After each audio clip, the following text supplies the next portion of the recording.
What's going on, guys? Welcome to Cruising with Kevin. Today I am stranded down in Orange, Texas here. I'll show you what's going on. If you guys have any problems with broken belt tensioners or having to change a belt on these 4th gen Cummins, I'll kind of give you a rough idea what to do and you guys can figure out the rest yourself. It's mostly self-explanatory, but might help you along here a little bit.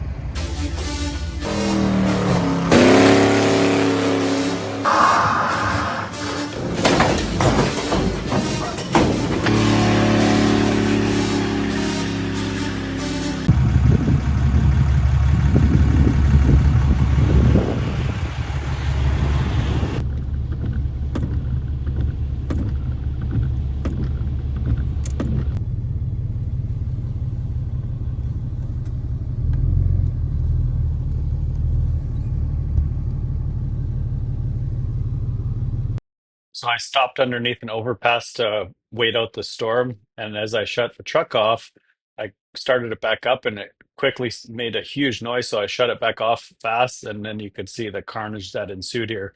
And so what happened was, of course, I have no water pump, which is gonna, and it was already the engine was already hot, so it took about 2 hours to cool off. The belt broke there, you could see. The tensioner broke, and the alternator started coming apart. So next problem was trying to figure out where to get parts from, and I was lucky enough that I found an O'Reilly's Auto Parts to actually go get it from. So, okay, in my particular case, you can see it's hard to see. Okay, right there.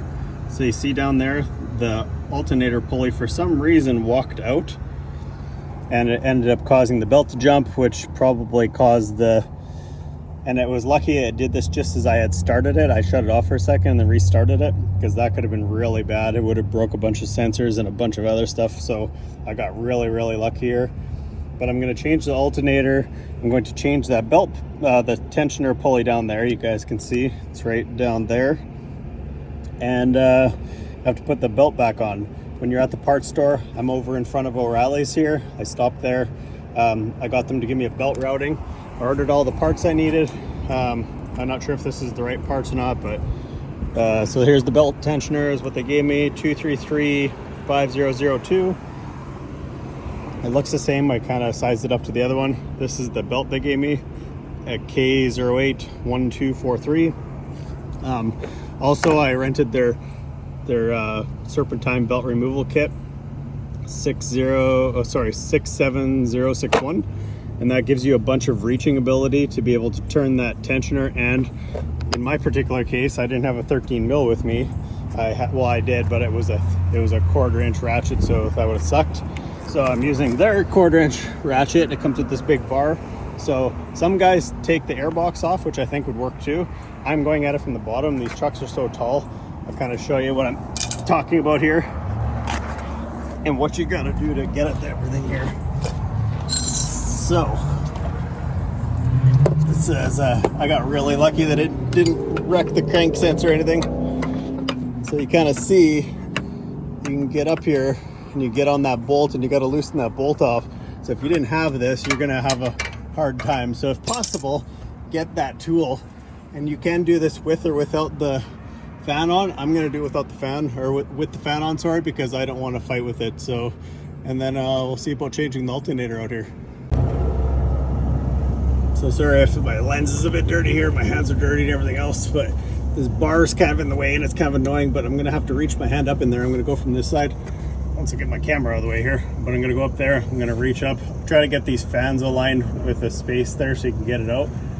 You can use the ratchet to get it a bulk of the way out until it stops turning, and then should be able to just drop it down.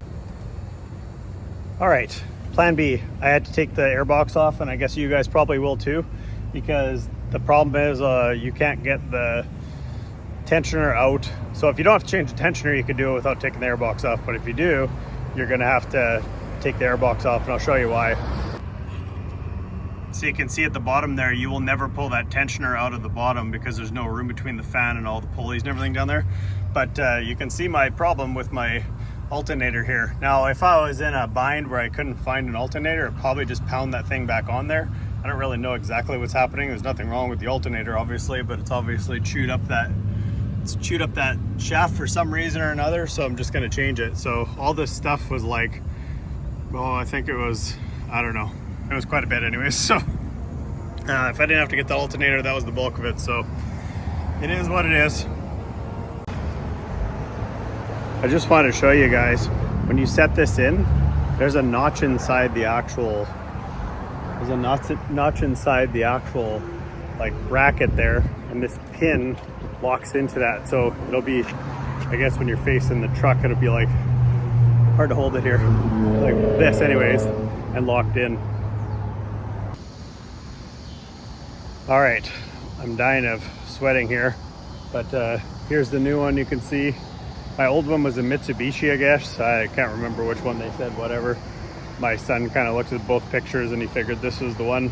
The guys here didn't really know for sure. It was kind of a guessing game. So, but you can see, if you look at this one, see how it's out like that, and then you look at this one, it is right against there. So you can see that shaft's all marred up there.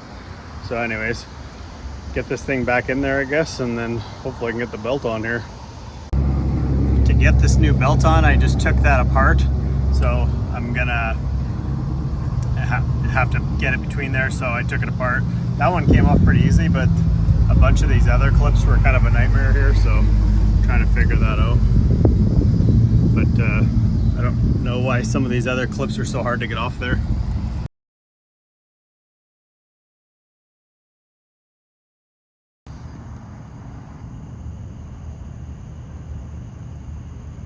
All right, guys, by the time I finished getting all of that tensioner put in there, taking all that stuff apart, putting it back together, fixing the alternator, changing that or whatever, getting all the parts, it was kind of an ordeal there.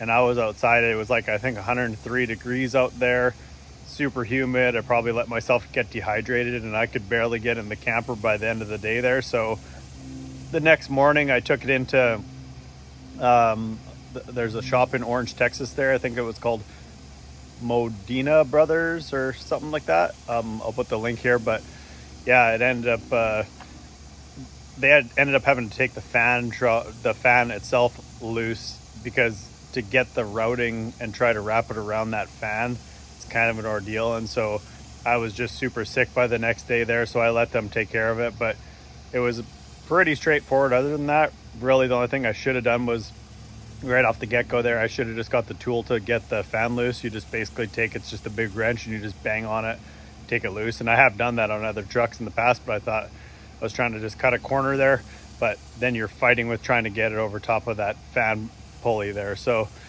that's going to do it for this video. It kind of shows you guys a pretty basic whatever, how to get this stuff together if you have problems. Like I said, the belt routing they gave me was wrong, so that was a big part of my fight to begin with there. Took me a little bit to figure that out, but once I got it back together, it worked good. So I've been driving it since, put another 20,000 miles on it since I did that.